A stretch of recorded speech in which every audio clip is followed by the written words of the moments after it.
Bonjour à tous et bienvenue sur ma chaîne YouTube Mettre l'amour en action. Aujourd'hui, un nouveau partage en vidéo sur le thème de l'amour inconditionnel. Comme son nom l'indique, il s'agit d'un amour sans condition. Cela sous-entend que l'amour habituel, l'amour humain, l'amour dit romantique ou passionné, celui que l'on célèbre à la Saint-Valentin, lors de ce paradigme festif et commercial, n'est pas le même amour, et qu'il est donc un amour conditionné. Outre mon témoignage, celui du témoin, le « je suis en moi », et du lanceur d'alerte qui avertit que l'urgence d'aimer est l'état d'urgence de toute l'humanité, il y a donc urgence de clarifier les différentes formes d'amour. Je remarque tout d'abord la pauvreté de la langue française pour exprimer toutes les nuances de ce mot et la confusion qui s'en empare. Avec le mot « amour », on mélange l'amour désintéressé avec l'attachement ou même avec l'attirance charnelle. D'ailleurs, je reviendrai sous peu dans une prochaine vidéo sur le thème du désir qui mérite le détour parce qu'il rime avec amour. Ainsi, en français, le mot « amour » ne reflète pas le sentiment éprouvé, alors qu'au niveau sémantique, les Grecs avaient en effet 4 mots pour signifier l'amour de façon plus précise. Le premier mot, Eros, désignait principalement l'attraction physique et la passion sexuelle. Mais il pouvait s'agir aussi de la passion, de l'ambition, ou même du patriotisme. Eros implique la satisfaction de tout désir et possède donc une forte connotation égoïste. Et bien sûr, qui dit égoïsme, dit aussi souffrance, car les deux font la paire. C'est le je t'aime qui satisfait mon attirance et qui implique que l'être aimé doit lui aussi aimer en retour. Bref, c'est le je t'aime pour que tu m'aimes. C'est donc une transaction implicite. Le second mot, storgé, qui implique un sentiment de loyauté envers un lien intime, s'employait plutôt pour manifester l'amour familial. C'est le je t'aime parce que nous sommes des proches. Le troisième mot, philia, transmettait la notion d'affection et d'amour fraternel. C'était un terme assez générique et tout à fait similaire à l'usage que nous faisons aujourd'hui du mot amour. Philia induit des aspects de partage, de réciprocité et d'échange mutuel qui se résument bien dans le concept d'amour amical. C'est le je t'aime parce que j'ai plaisir en ta compagnie. Et puis, il y a agapé. Agapé, le mot-clé du christianisme. Agapé se définit comme l'amour divin, un amour sans limite qui englobe toute l'humanité sans exclusion pour telle ou telle préférence. C'est par définition l'amour totalement désintéressé, celui que l'on dispense sans compter. C'est l'amour inconditionnel, celui qui n'attend rien en retour. Alors on aime largement, sans demande, même inconsciente, de réciprocité.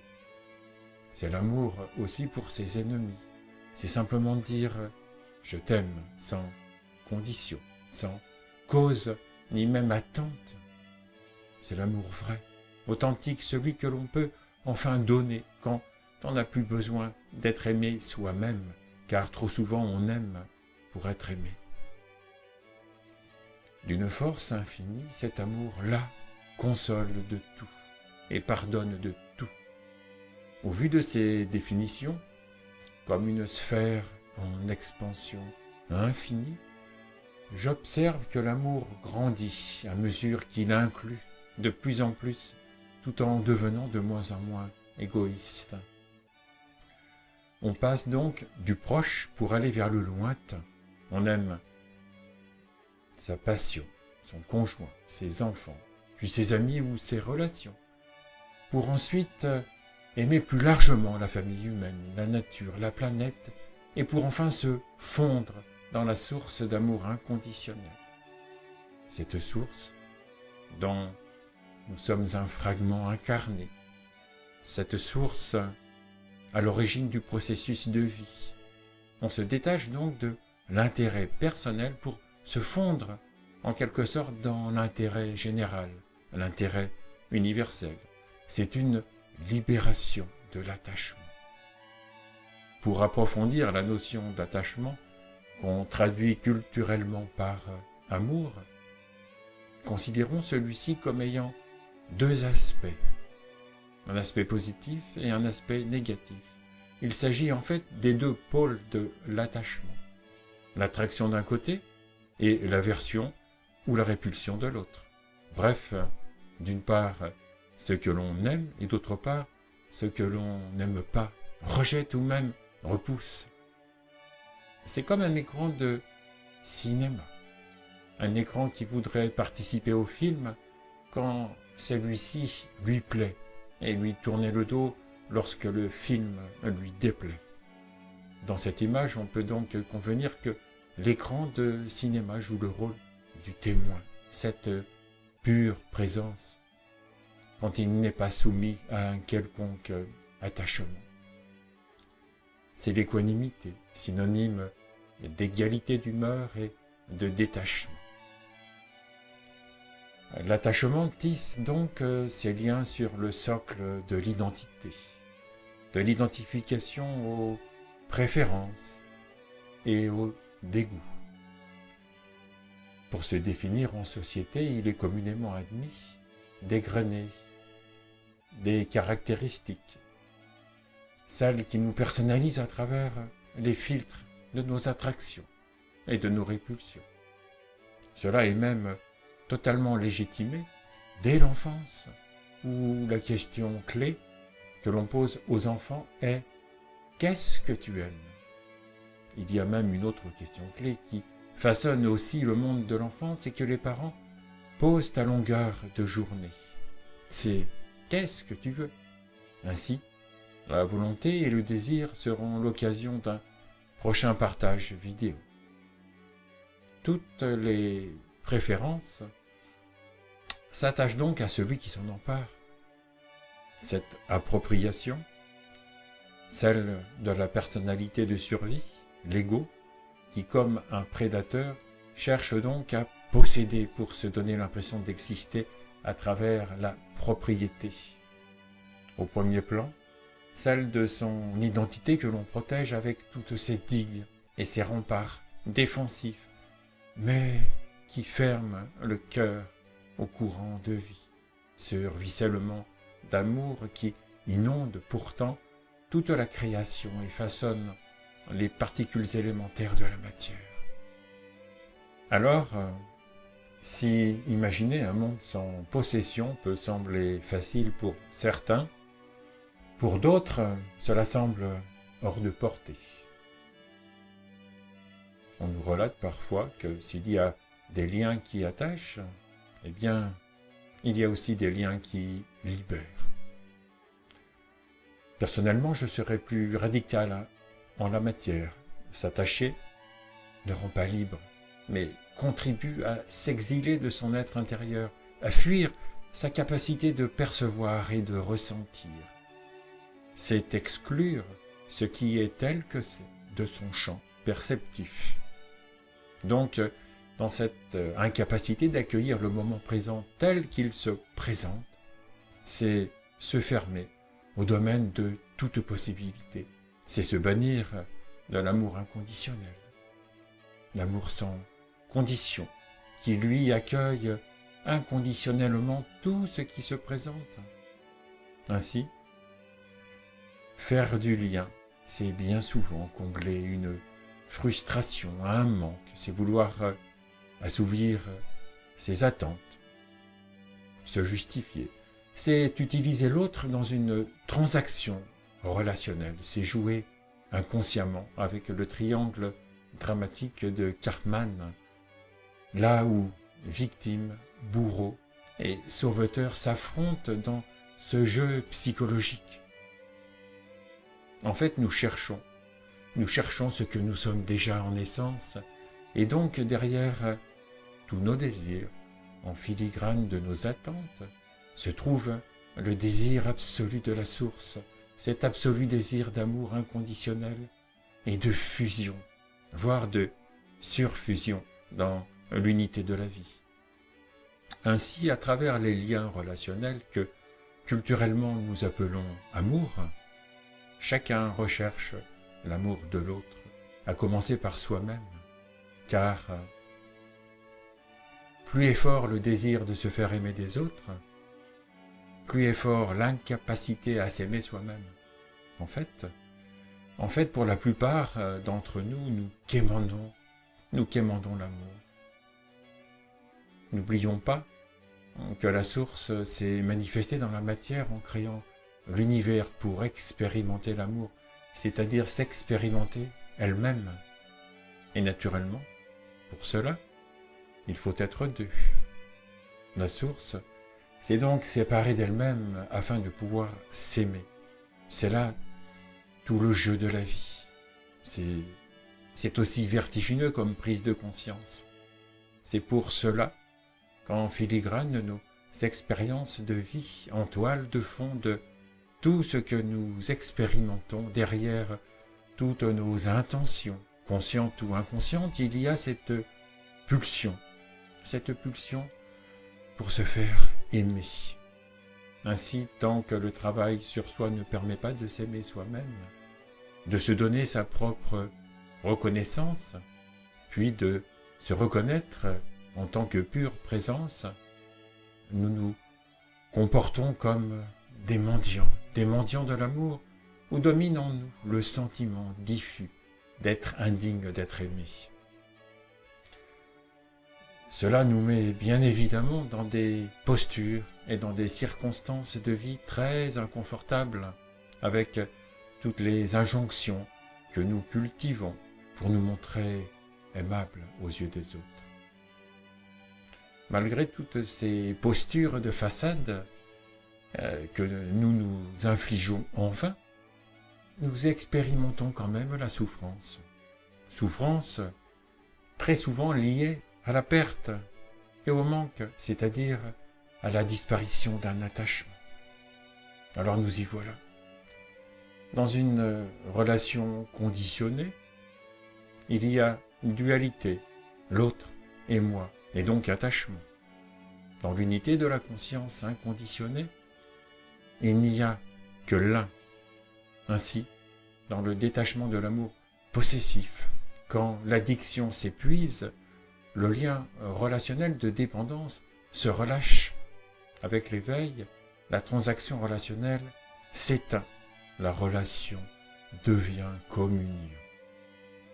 C'est comme un partage d'intimité avec tout le vivant, quand dans l'offrande de sa vulnérabilité rayonne la liberté d'être, alors c'est l'éclosion infinie des qualités innées de notre essence commune, paix, joie, sérénité et bien sûr amour inconditionnel.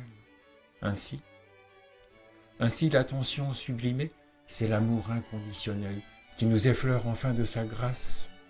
Le grand silence, c'est ressentir la vie à partir de ce centre en nous qui naît de l'attention. Lorsqu'il y a attention totale, globale, toute pensée de devenir est absente. Pour capturer l'irrésistible, fondons-nous alors dans l'irréversible. Se libérer du connu, c'est oublier la mémoire, car seul le silence est révolutionnaire et l'écoute intérieure n'est qu'attention à sa présence. Si seul le silence est révolutionnaire, c'est qu'en lui rien n'existe de déjà connu. Plus de traces psychologiques douloureuses, plus de demandes, plus de conditionnements, plus de croyances d'aucune sorte, ni même la croyance d'être un individu séparé, ni même la croyance que tout est croyance, car même cela est encore une croyance.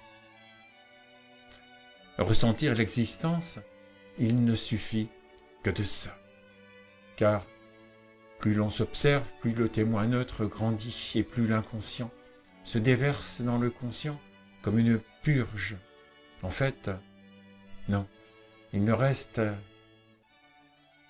inconscient que ce qui ne peut être accueilli en toute sécurité. Alors, le soi nous tend ses bras, mais à la mesure de nos possibilités d'abandon. Être, c'est accueillir ce qui est tel que c'est. Et comme ce qui est, alors il n'y a aucun effort à faire pour être. Mais tant qu'il y a l'expérimentateur, il ne peut y avoir d'expérience du soi. Ou alors, l'expérience du soi n'en est pas une, c'est une projection qui donne naissance à une croyance. Ce n'est qu'en l'absence d'expérimentateur que le regard de l'amant et de l'aimé fusionnent en un seul regard, le regard de l'amour. Il me vient en mémoire cette citation de Swami Ramdas qui s'accorde parfaitement avec ce que je viens d'exprimer. En vérité, il n'y a pas de dissolvant plus puissant que l'amour universel pour fondre toutes les différences qui séparent l'homme de l'homme et du reste du monde. Comme c'est beau, comme c'est juste et tellement approprié comme remède d'amour à l'humanité.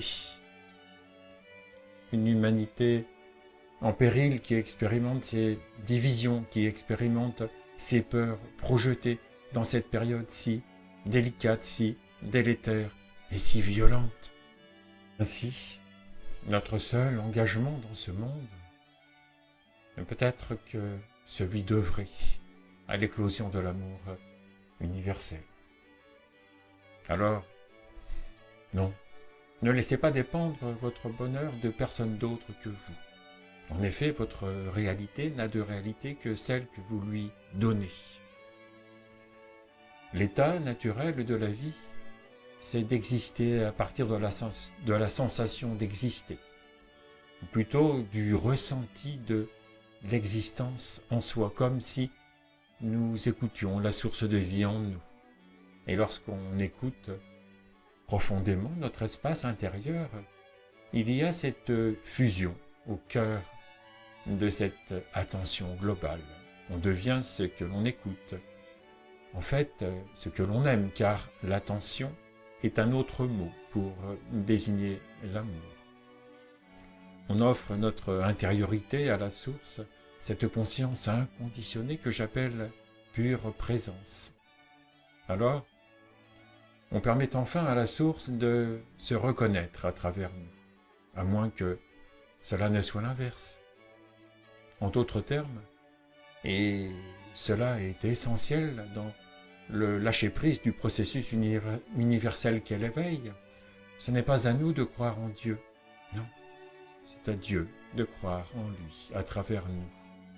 Dieu non pas comme image conditionnée, mais comme intelligence créatrice, cette essence universelle présente en toute chose, une énergie originelle, source de la création de notre univers, voire d'autres univers.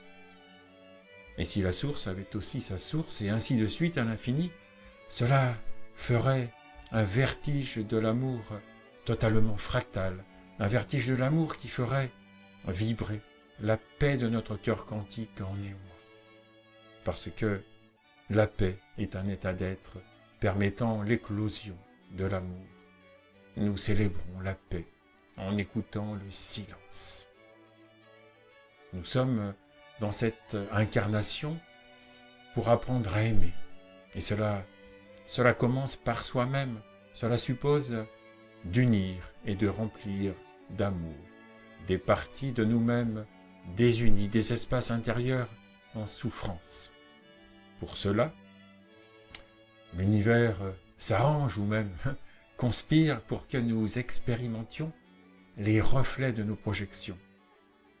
Et ces reflets sont de plus en plus visibles à mesure que le miroir de la vie grossit. De la sorte, à un moment, chacun de nos fragments éparpillés est tenté par la paix de l'accueil. Finalement, un jour ou l'autre, comme un abandon, une reddition, nous accueillons inconditionnellement ce qui nous dérange. Alors, oui, c'est la découverte de notre vraie nature, l'amour inconditionnel qui jaillit dans l'accueil de notre vulnérabilité. Toute souffrance naît toujours de la résistance. L'amour, lui, ne résiste jamais.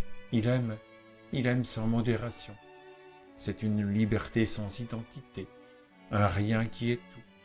C'est l'amour inconditionnel qui est la force d'inclusion et d'unité, qui nous révèle la non-dualité.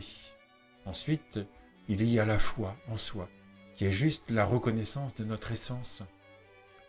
Comme un arbre qui s'est identifié à l'écorce et qui se reconnaît enfin comme étant la sève, cette source de vie qui coule en lui. Et dans l'expression de celle-ci, spontanément en soi se trouve la vocation et la mission de partager, de transmettre, en fait de rendre accessible et simplement de contribuer modestement à faire aimer l'amour. En d'autres termes, il s'agit d'infuser l'infini dans le fini. Alors c'est un message d'amour que de rendre le pouvoir à la vie, car seul l'amour permet de laisser être ce qui est. Et l'amour, oui, c'est tout ce qui reste quand les illusions s'évanouissent. Et parmi les illusions, il y a l'illusion de la séparation dans laquelle la peur prend racine. Mais l'amour est l'ultime guérison, l'amour est l'ultime liberté, celle d'aimer sans avoir besoin d'être aimé. L'amour se donne et aime sans s'attacher à l'objet de l'amour. L'amour est le don de notre disparition quand on aime l'amour au point de disparaître en lui. S'éveiller, c'est se découvrir quand notre raison d'être individuelle se met au diapason de la raison d'être universelle. Alors toute vie vécue dans l'amour est infiniment remplie d'abondance, de félicité et rayonne toute la grâce de l'instant présent. L'instant présent qui est comme la caresse infinie de l'éternité, tout au fond de notre cœur. Aujourd'hui, vivre dans l'intelligence du cœur est une nécessité. Le manque d'amour est bien évidemment la cause de toutes les souffrances. En fait, chacun est complet à l'intérieur de lui. Chacun devient sa propre référence, sa propre vérité dans l'autonomie de sa vraie nature, en prenant la responsabilité de son bonheur. En créant la paix à l'intérieur de soi, l'amour illumine vraiment toutes les avenues de la vie. Car l'amour est un état d'être. L'amour est Dieu en nous. Et c'est notre capacité à aimer qui nous fait devenir le créateur que nous sommes déjà. Alors, soyons davantage des créateurs conscients plutôt que des réacteurs inconscients. Il y a une citation de Maître Eckhart qui exprime tout le sens, ou plutôt l'essence même de ce que j'aime partager. Car lorsqu'on perd le sens, eh bien, oui, on trouve l'essence. Cette citation est « L'amour nous fait devenir ce que nous aimons ». Comme cela est juste. Puissiez-vous tomber amoureux de l'amour. C'est une invitation à l'art de l'attention, à vivre pleinement l'instant présent, bien au-delà des limites issues des conditionnements reçus.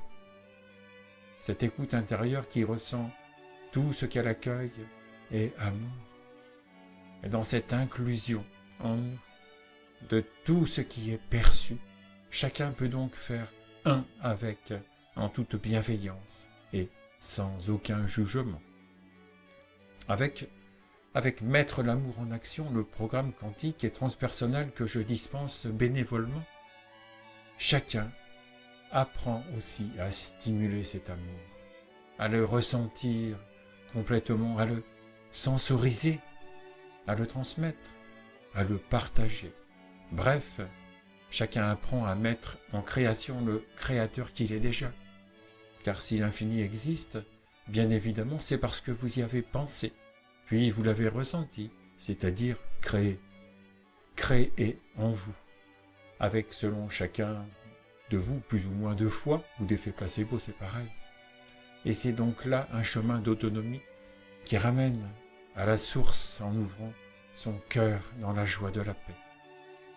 C'est un rappel à soi, un appel au soi.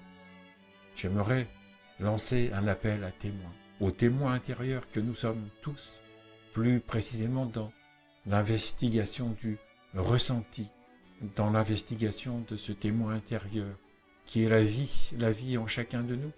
Et la vie ne peut défendre aucun point de vue, car elle les contient tous. Alors écouter la vie en soi, c'est comme la rencontre de deux ouvertures qui n'en feraient bientôt plus qu'une dans la foi infinie de notre reconnaissance.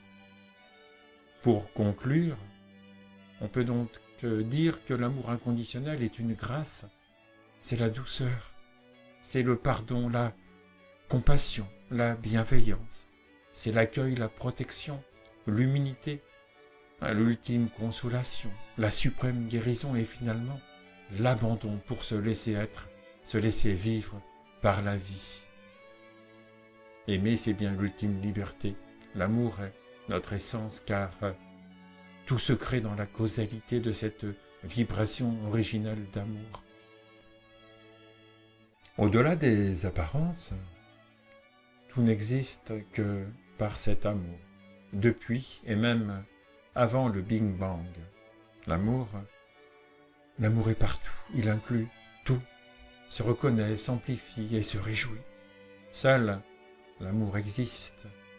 Puisse chacun le mettre en existence dans son cœur, pour qu'ensemble, nous puissions créer une humanité amoureuse de l'amour, afin de dissoudre cet ego collectif, ce brouillard qu'on appelle le monde, et qui n'est qu'une illusion co-créée par chacun d'entre nous.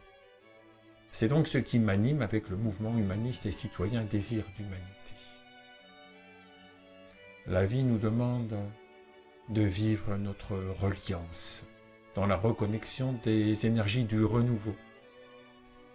En fait, tout est l'expression de l'unité. C'est comme si, dans sa création, l'amour expérimentait toutes les différentes expressions de lui-même. Alors, tomber en amour de ce qui semble nous déranger, c'est-à-dire nos projections, constitue notre paix avec l'unification de toutes nos facettes. En vous souhaitant de vivre dans la grâce de l'amour inconditionnel, je vous dis à bientôt pour de nouvelles vidéos sur ma chaîne YouTube. Au fait, merci de bien vouloir vous abonner à celle-ci pour rester informé des prochaines vidéos en partage. Alors au plaisir de vous retrouver. À bientôt.